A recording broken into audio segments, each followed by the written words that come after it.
Ir štai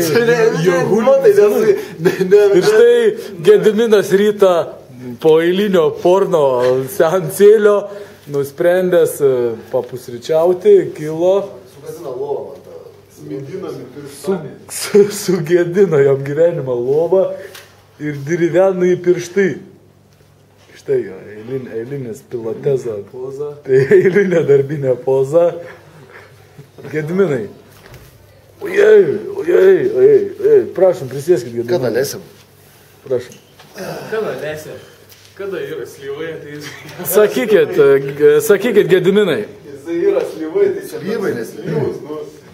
Sakykit, Gediminai, čia vėl eilinį kartą Lietuvos žiūrovai internetu užduoda klausimą.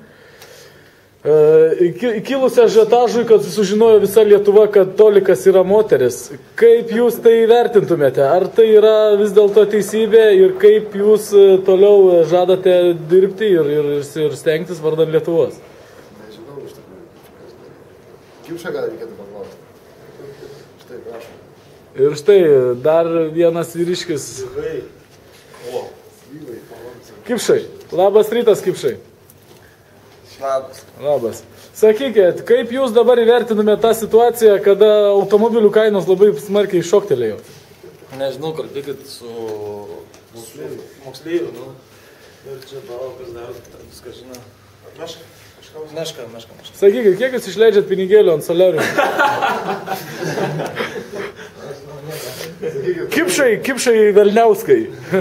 Sakykite. Sveikas, Lyvai. No comments.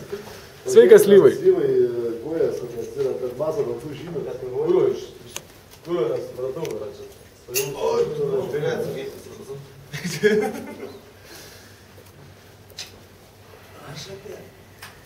čia.